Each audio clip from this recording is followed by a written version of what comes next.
Amis chasseurs, bonjour, c'est Junior et on se retrouve aujourd'hui pour un épisode vraiment à part puisqu'il fait suite au film que vous avez dû voir sur la chaîne de Marius. J'en profite donc pour souhaiter la bienvenue à tous les nouveaux. N'hésitez pas à vous abonner car on sort une nouvelle vidéo toutes les semaines. On continue donc notre périple en compagnie de Marius et je vous laisse bien sûr entre les mains expertes de votre tonton préféré.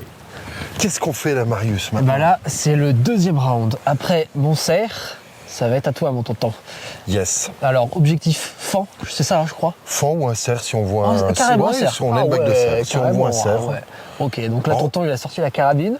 Moi, j'ai le sac qui est vide. Et s'il tue, bah, je vais devoir tout porter. Ouais. Super. Tu vois, j'espère en tirer un gros pour Ouais. me venger d'hier. Parce que je pense que t'as mal aux cuisses. Ah ouais, moi aussi. Hein. Ouais. Tonton, moi. il a très mal aux cuisses. Moi, j'ai mal aux cuisses aussi. Parce que le cerf, on l'a tué hier, en fait. On l'a tué hier. On l'a tué hier. Donc la nuit, ouais, c'était... moi, j'ai bien dormi. Je pense que Ouais, toi moi aussi. aussi. J'ai eu des courbatures au réveil. On avait prévu au départ de faire une session à l'arc. Ouais. Problème, il y a des vents, il y a du vent, quelque chose d'incroyable. Donc c'est même pas la peine parce qu'il y a trop de risques. Suivant le vent, la flèche bouge. Et voilà. Et puis bon. pas faire du beau boulot. Donc on a pris la carabine. On verra demain, suivant le temps. Ouais, demain, on verra. Suivant la motive. Culasse fermée, arme vide. J'ai des balles dans le chargeur. Là, j'ai une X-Bolt carbone. Okay. Avec aussi une 212-50 comme toi t'avais hier. Ah, c'est la même que moi. C'est pas la même couleur, Non. mais c'est... En 308. 308. Et avec le même modérateur qu'hier. Eh ben c'est bien, espérons que les résultats sont les mêmes. Et maintenant c'est parti pour une petite Allez, c'est balade. parti, une petite balade. Allez, go. Oh là là. I saw you under a tall pine tree. Had your head up in the clouds, reading Agatha Christie with an ice cold. Je refais mes lacets parce que je l'avais mal fait. C'est important d'avoir des chaussures qui tiennent bien aux pieds quand on monte tout en haut de la montagne. Sinon, la cheville, elle se retrouve en bas de la pente. Tonton, il a mangé de la confiture, il est en forme. Oh, je te rassure Marius, ça ne devrait pas durer longtemps. À moins que cette confiture ait de réels pouvoirs magiques. Ce dont je doute.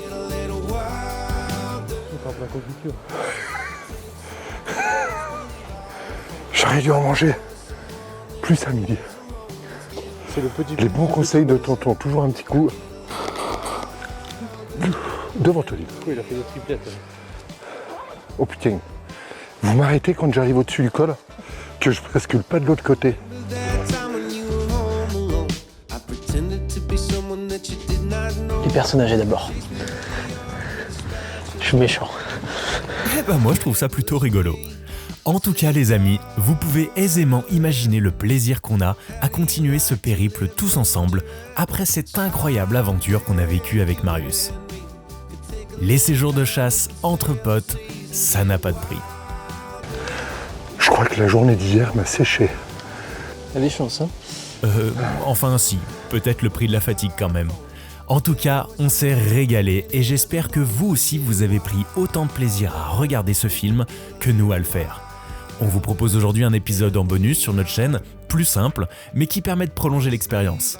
On devait à la base chasser à l'arc, mais comme tonton l'a dit, avec le vent, impossible sans prendre trop de risques. Mais bon, je vous rassure, d'autres épisodes à l'arc arrivent très vite. Revenons à notre chasse car ça y est, tonton est enfin arrivé à notre poste d'affût pour ce soir. Là, on vient d'arriver. On a un grand cirque devant nous. Et là, on va attendre un petit peu, voir si les animaux bougent. Parce qu'on est dans un endroit qui est très abrité du vent. Et normalement, les animaux devraient plutôt venir par ici.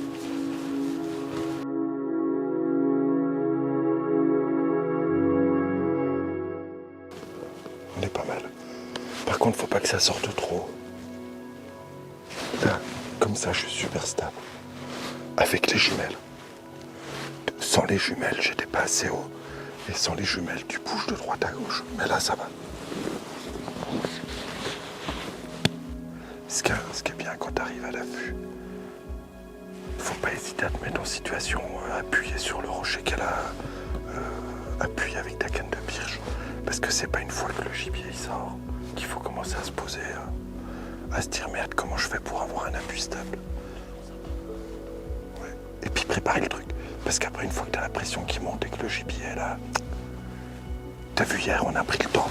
Hier, on a vachement pris le temps. T'es installé tip-top. Après, déjà, toute cette part-là, tu te poses plus de questions. Il n'y a plus qu'à être précis dans le tir. Damien, tu me couperas ces branches-là, elles me gênent. Pour quand on revient le prochain coup. Et vous connaissez l'affût comme moi, l'attente peut parfois être très longue jusqu'à la tombée de la nuit. Une fois de plus, on est pris par le brouillard. En fait, là, il y a plein de nuages qui arrivent là, à notre niveau. Et là, on voit plus rien du tout. Donc on va attendre encore un petit peu, voir si ça passe. Mais à mon avis, ça passera pas vu ce qui arrive derrière nous. T'en penses quoi, Damien? Ouais. Je pense qu'on va pouvoir rentrer. On va pouvoir rentrer gentiment. Ouais. Il y avait un grand soleil. Il y avait une très jolie luminosité avec le soleil. On avait 2 cerfs au-dessus de nous. On se dit tiens c'est bon, ça va commencer à sortir. Et là on a vu arriver au fond de la vallée le nuage. Mais c'est arrivé vraiment comme une... Ça communique comme montagne. Il faut toujours partir avec un minimum d'équipement. Ouais. T'as raison, parce que quand on part, il fait super beau, c'est cool. Et en fait, tu te retrouves, et puis dans le brouillard, où on va pas voir... tu vois plus à 20 mètres, là. Tu sais le chemin pour rentrer à la voiture. Bien peur de le perdre. Oh putain.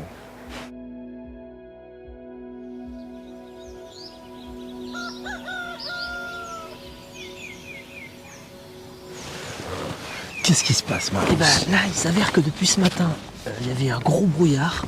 Et là, il s'est levé et on a repéré 4 animaux, un daguet, 2 biches et un faon. Ouais.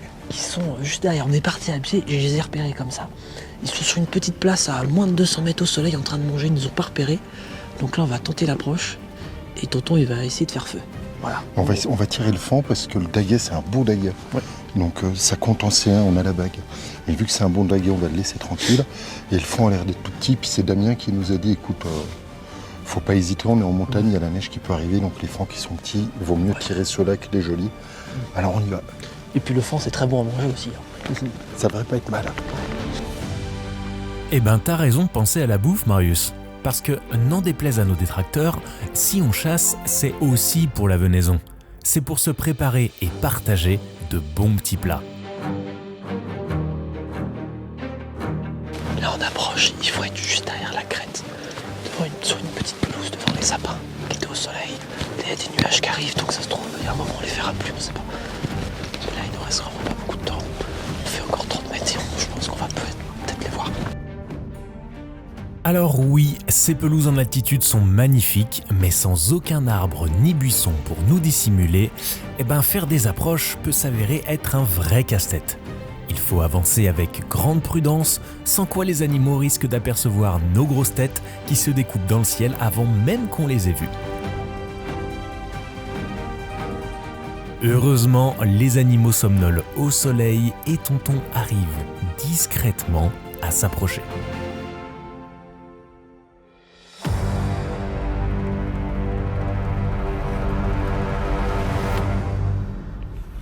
Tu veux le tirer coucher? Tu veux faire quoi, tonton? Non, déjà là je m'installe. Une fois que je suis installé, il peut se passer tout et n'importe quoi. Je m'en fous, je suis en position. Là on vient d'arriver, on s'est installé. On est à 180 mètres des animaux, ils sont couchés, on va attendre qu'ils bougent. Et c'est ce qu'on disait, on avait repéré aux jumelles, mais effectivement le fond est vraiment petit. C'est des endroits là, on est en pelouse, on est en altitude. S'il tombe 15 cm de neige ou 20 cm de neige dans une semaine, ça fait partie du genre de fond qui passeront pas l'hiver. Ils en retrouvent très souvent, là tout à l'heure Damien nous disait, dans un secteur juste en dessous qui est plein nord, ils retrouvent tous les hivers, ils retrouvent des fonds morts, donc c'est pour ça en début de saison, autant les prélever à la chasse et leur mettre un bracelet, plutôt qu'ils passent pas l'hiver. On est vraiment en montagne, il y a des animaux, il y a en plus beaucoup d'animaux, donc ils n'ont pas le même accès à la nourriture que les animaux de la vallée. Là ça fait 20 minutes, presque une demi-heure qu'on est en position. C'est jamais très bon de rester trop longtemps en position, toi, parce que je suis calé sur ma jambe gauche. Je vais commencer à avoir des fourmis. Je vais essayer de faire un appel pour voir si ça les fait bouger. Est-ce que ça te convient, Marius? Moi, ça me convient.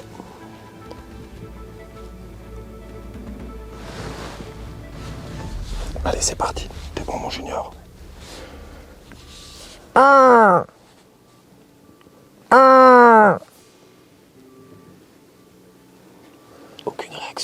T'as pas la biche de droite qui regarde derrière.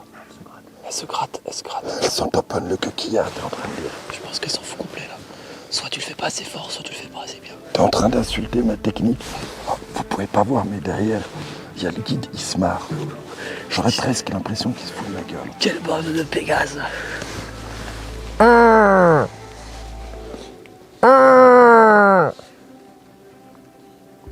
Si tu veux, je peux faire le ragondin, ça peut peut-être l'élever. Ils en entendent parler ici.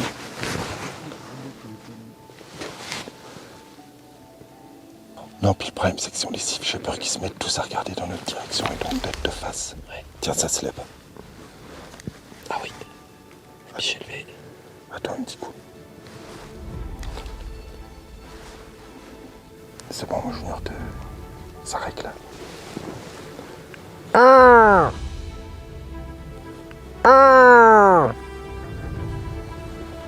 là, ils sont entendus, je crois. Les deux qu'on s'en fout si ça se lève. C'est toujours comme ça. Attention, le vent se lève. Ah non, dommage. Fausse alerte. Il s'est recalé. Marius, tu me fais plus jamais des coups comme ça. Le vent se lève. Il s'est levé. Mais là, je suis pas bon. Ouais, il y a des animaux derrière. Ils se battent. C'est bon, c'est parti.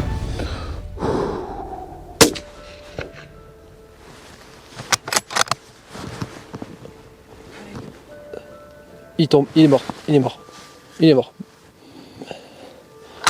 Bien joué, tonton. Les autres animaux n'ont même pas compris ce qui s'est passé. Je pense que le daguet, il a même pas repéré. Non, il regarde là. Là, tu vois, ça c'est un truc de fou avec le modérateur. Tu déranges tellement pas la faune. Tu fais le job et tu déranges rien. Eh bien, félicitations, tonton Juju. Voilà une affaire rondement menée et surtout une très belle approche en pelouse. Bon allez, on va chercher ce petit fond là. Et bah c'est parti. Bon là par contre le truc c'est qu'il y a une énorme barre rocheuse qui est juste là. Damien nous a dit ne descendez pas là. Et quand un montagnard comme Damien vous dit ne descendez pas là, ça veut dire ne descendez pas sinon vous mourrez. Voilà. Faut lire entre les lignes. Et c'est là que des fois Damien oublie.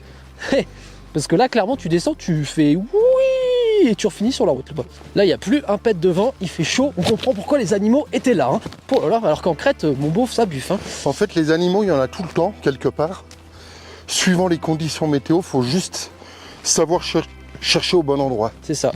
Se mettre à la place des animaux, à toi, qu'est-ce que tu ferais à leur place? Bah tu te mettrais à l'abri du vent, au soleil. Et tu vois, là, tu as le vent du sud à fond. Et ben les animaux, ils sont planqués derrière la barre. Là, il n'y a absolument pas de vent. Limite, on a chaud, alors qu'on avait froid. En haut là-bas, ça caillait. Hein.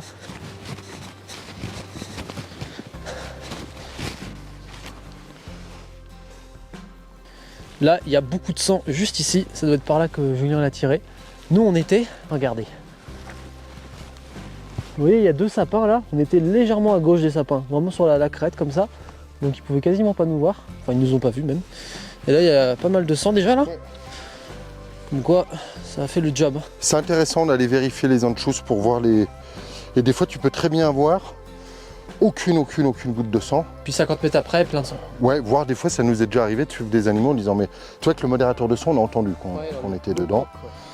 Et des fois, on a des vrais doutes, si ce n'est qu'on se dit non, on a entendu la balle arriver. Et tu vas faire 80, 100 mètres, t'as pas une goutte de sang. Et puis en fait, t'as l'animal qui est mort à peine plus loin. On les sent encore les animaux là. Ça sent fort le cervidé, c'est impressionnant. Et tu vois là, il y a du sang. Ouais. Il y a du sang à l'impact. Et après, il n'y a pas de sang. Pourtant, il a pris plus ou moins cette trajectoire. Si, là, il y a du sang, regarde. T'as vu? Et ça, ouais, ça saignait fort quand même. Hein. Ah ouais, là, il y a... Là, j'ai même un bout de poumon, je crois. Ouais, j'ai de la bulle, là, typique du sang de poumon. Tu vois là, t'as pas de goutte pendant un long moment. Et là, il va se mettre à saigner. Ça, c'est quelque chose qui est très intéressant, savoir lire les indices. Tu regardes le poumon où il est. Ah ouais, ouais. Le poumon, il a pas aimé. Hein. Après, tu as une distance de quoi? 30 mètres, 40 mètres? Ouais, même pas. Ouais, tu vois là, il y a beaucoup. T'as vu là l'hémorragie qu'il y a? Regarde. Toute l'hémorragie ici. Non, puis la balle est très bonne, là, on voit la sortie. Non, c'est l'entrée ici. Ça, c'est l'entrée. L'entrée est juste là, parfaite. Hein. Parfaite. Hein. Un bel animal. Un très bel animal, petit. Petit, chétif un peu, mais...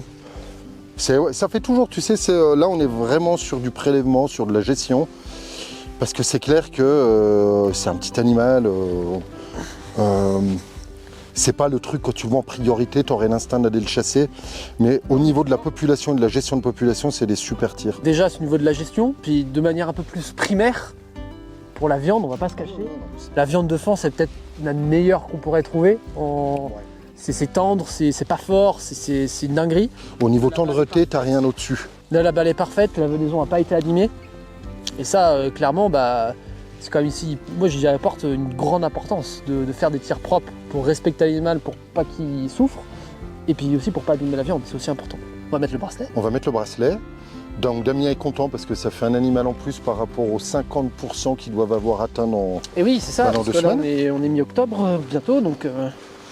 Toi, c'est aussi pour ça, déjà hier après-midi, Damien a dit, on est au cerf.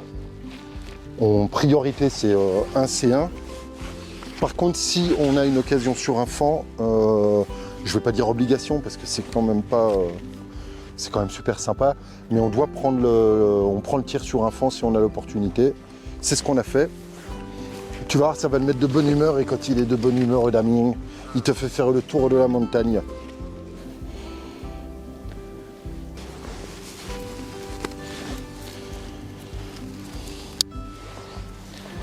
Et tu penses que c'est un animal qui a quel âge, ça? Eh ben ça, c'est un animal qui est né ou au mois de mai ou au mois de juin, D'accord. donc qui a quelques mois. 4-5 mois, quoi, Ouais. par là. D'accord.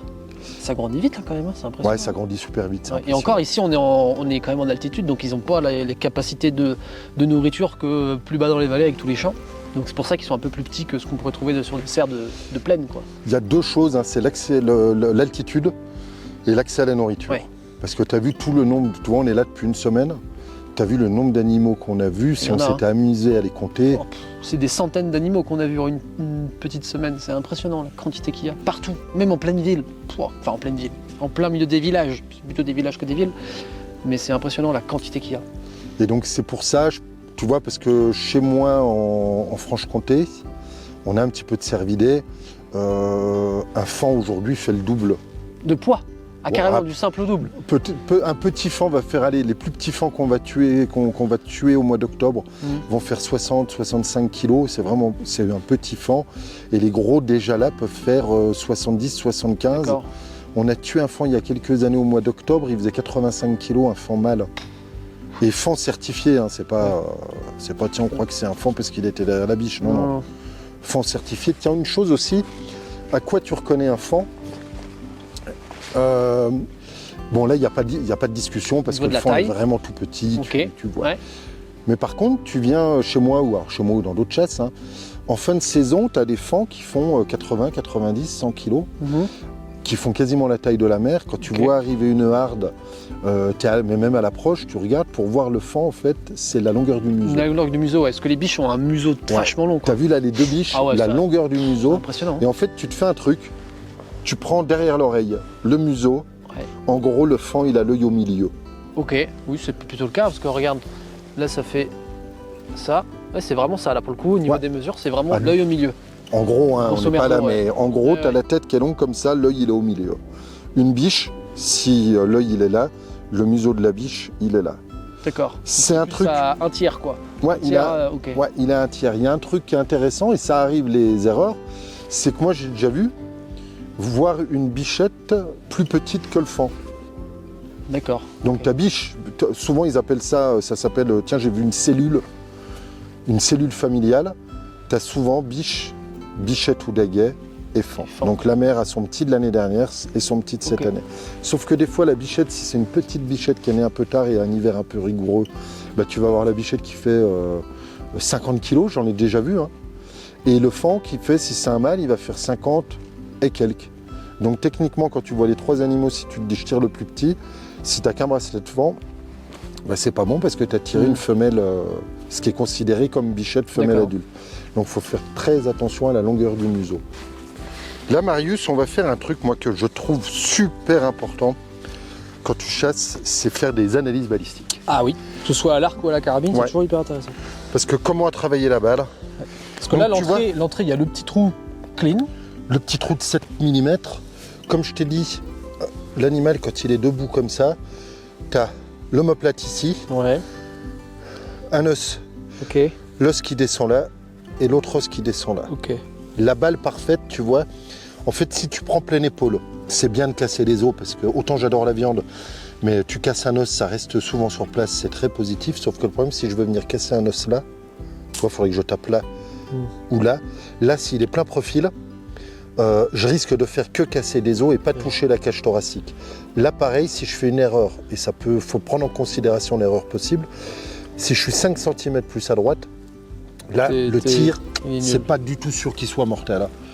Donc, ce que tu fais, tu prends en fait l'axe de la patte, tu remontes, tu arrives là au coude, et la ligne entre le coude et le haut de l'omoplate, tu essayes que la balle arrive là en plein milieu. Ok. Là, si c'était un cerf de 200 kg, Il aurait fait pareil. ou 30 mètres de plus. Ouais. Ok. Et maintenant, on va voir comment a De fait, l'autre côté, parce que comment a travaillé la balle. t'as une sortie qui est un peu plus grande, mais c'est pas non plus. Mais par contre, ça veut dire que tout l'impact de la balle, l'énergie de la balle, c'est resté dans l'animal. Alors non, parce qu'il y a Pas quand même forcément. sorti pas mal de l'ogive, Ouais. mais en fait, ça fait un trou là suffisamment gros pour avoir un vrai écoulement de sang. Ok. Parce que toi, bon là, il y a les poils qui cachent, mais tu as un trou qui fait quand même Ouais. 3-4 cm de diamètre. C'est pour ça, alors c'est un peu gore, on va dire. Ah T'as bah c'est brutal, hein. le morceau de poumon, moi je le regarde pas parce que je suis là à me dire ouais super, il y a un morceau de poumon, mais C'est bon signe pour je le- regarde parce que ça veut dire que le tir est efficace, Ouais, la ouais. balle est efficace. Tu as aussi l'histoire de diagonale. Tu as vu, on est vachement plus haut Oui. que l'animal. C'est un peu compliqué parce qu'il faut viser un peu plus bas parce que la balle tape plus haut. Mais en même temps, il ne faut pas viser Trop trop haut ou trop bas parce qu'il faut que la balle traverse en diagonale et tu as vu, la balle sort un petit peu plus bas Un peu plus bas. Ouais. que le trou d'entrée. En fait, voilà, une balle comme ça, même un cerf de 200 kg avec une 308. Carreau. Tu sais, en Finlande, en Suède, ils chassent beaucoup de leurs élans à la 308. C'est des animaux qui font 500-600 kg. Puis quand ils ont une balle là, bien choisir la structure de sa balle, mais quand la balle est bien placée et si elle est de bonne structure, l'animal il est mort. Hein. Ouais. Alors comment ça se passe? C'est lourd, mais heureusement que c'est qu'un enfant. Ça aurait été un cerf, ça aurait été moins drôle. 1, 2, 3. 1, 2, 2, 3. 1, 2, 3.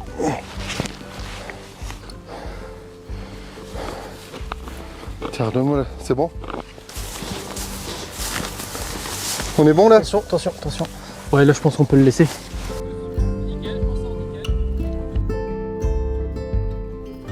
Allez les gars, encore un petit effort, vous y êtes presque. Oui. 1, 2, 3. Les amis, vous savez comment ça se passe, l'histoire n'est pas encore tout à fait finie. Car maintenant, place à la découpe. Et tonton Juju accorde une attention toute particulière au traitement de la venaison. Mais là-dessus, je dois dire que je suis bien d'accord avec lui.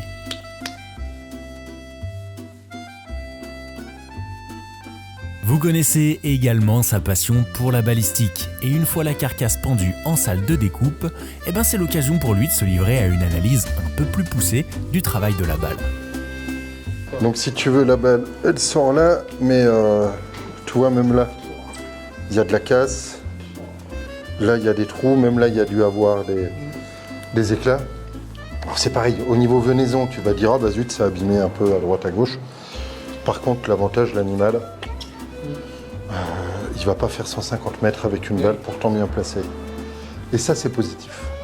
Bon, j'espère que cet épisode bonus vous aura plu. Sachez que plein d'autres sont déjà disponibles sur notre chaîne, alors n'hésitez pas à aller jeter un coup d'œil. Et quant à moi, je vous dis à la semaine prochaine pour de nouvelles aventures. Les amis, avant de partir, n'oubliez pas de vous abonner à la chaîne, de liker la vidéo et de la partager à vos amis si elle vous a plu. Ça nous aide beaucoup et ça nous permet de continuer à créer de nouveaux reportages. À très vite!